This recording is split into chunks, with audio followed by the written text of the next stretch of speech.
नमस्कार मित्रांनो, आई कुठे काय करते या आजच्या भागात आपण पाहणार आहोत की यश आणि अनिश आरोहीला धमकी देणाऱ्या माणसाचा शोध घेण्यासाठी बाहेर आलेले असतात। ते त्यानंतर इकडे तिकडे पाहतात तेव्हा त्यांना कुणीही दिसत नाही। तेव्हा ते एकमेकांजवळ येतात आणि म्हणतात इथे तर कुणीच नाही, पण जर का इथे ती मुले समोर आली तर त्यांना सोडायचं नाही। तर आता अनिशच्या लक्षात येते की रिक्षाच्या आडून आपल्यावर कोणीतरी नजर ठेवत आहे, म्हणून तो खूप घाबरतो आणि त्याबद्दल यशला सांगतो। त्यावर यश बोलतो कुणी असेल तर आपण पाहूया, म्हणून ते पुढे जातात आणि त्या गाड्यांजवळ जाऊन शोधू लागतात, पण तिथे कोणीच नसतं। तेव्हा यश अनिशला म्हणतो की तुला भास झाला असेल। त्यावर अनिश बोलतो नाही रे। यश बोलतो मुलांची आपल्याला काही भीती नाही, समोर तर येऊ दे, पाहतोच त्यांच्याकडे, असे बोलून ते दोघे घरी जाण्यासाठी निघतात। दुसरीकडे अरुंधती टेन्शन मध्ये दारातच उभी असते आणि विचार करत असते की पुढे आता काय होणार। तेवढ्यात यश आणि अनिश तिथे येतात। तेव्हा नितीन त्यांना विचारतो काय झालं रे, तो माणूस सापडला का। यश म्हणतो तो हातातून निसटला, पण मला खात्री आहे की कुणीतरी आपल्याला घाबरवण्याचा प्रयत्न करतोय आणि आपल्यावर नजर ठेवून देखील आहे। त्यावर सुलेखाताई म्हणतात आपल्या या परिस्थितीचा कोणी गैरफायदा तरी घेत नसेल, कारण त्यांना माहित आहे आपण आरोहीला मदत केली आहे आणि ही पोकळ धमकी तर नसेल। त्यावर आशुतोष म्हणतो ही साधी सुधी आणि पोकळ धमकी नाही, हे कुणीतरी सिरियसली मुद्दाम करतंय। असं बोलत तो आरोहीकडे पाहतो। आरोही घाबरतच म्हणते माझ्यामुळे तुम्हाला त्रास नको, मी जर इथे राहिले तर तुम्ही काळजीतच राहाल,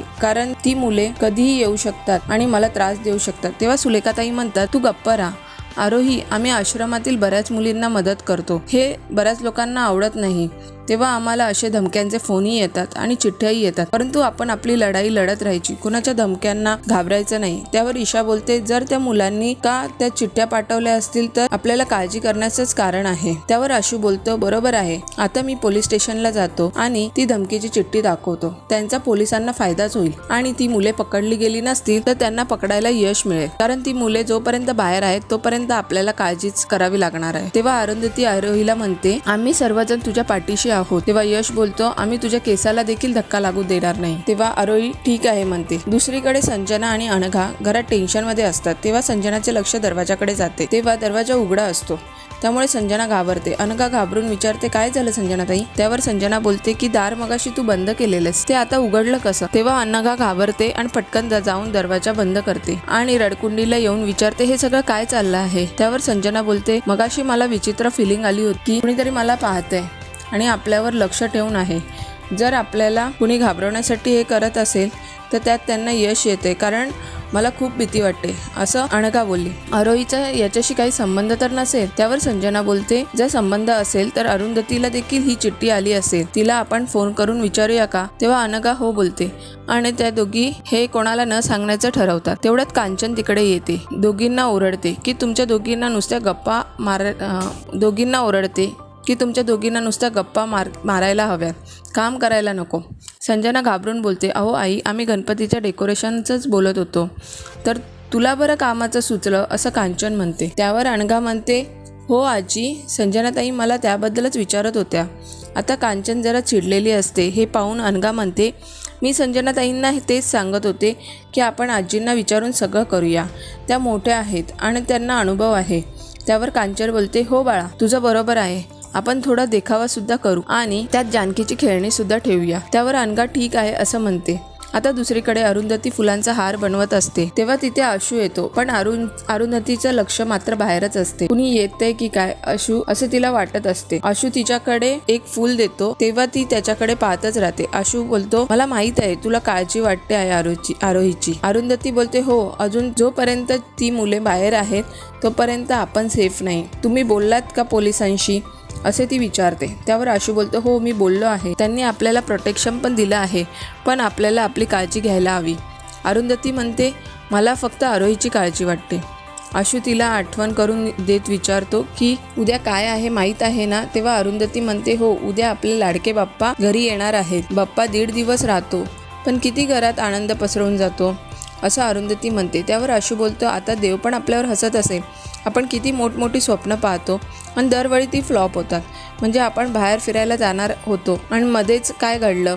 त्यावर अरुंधती बोलते आता काय करायचं, वेळच तशी होती। तर आशू बोलतो मी तिकडे गेल्यावर तुला हे गिफ्ट देईल असं ठरवलं होतं, पण आता तू हे गिफ्ट घे, असं बोलून तो अरुंधतीकडे गिफ्ट देऊ लागतो। तेव्हा अरुंधती त्याच्याकडे पाहतच राहते। तेव्हा तो म्हणतो बघ ना हे गिफ्ट काय आहे ते। अरुंधती म्हणते अहो इथे आपली मुलं आहेत। त्यावर आशू म्हणतो त्यांनाही समजत असेल आपण एकमेकांवर किती प्रेम करतो। आरोही त्या दोघांकडे पाहून हसते। तिच्या चेहऱ्यावरचे हसू पाहून यश मागे पाहतो. ईशा आणि अनिश देखील त्या दोघांना पाहू लागतात. तेव्हा आशू म्हणतो, काय आहे बघ उघडून. तेव्हा अरुंधती पाहते तर खूप छान असा सोन्याचा नेकलेस असतो. तिच्या डोळ्यात टचकन पाणी येतं. ती म्हणते, काय गरज होती, किती महाग असेल हा.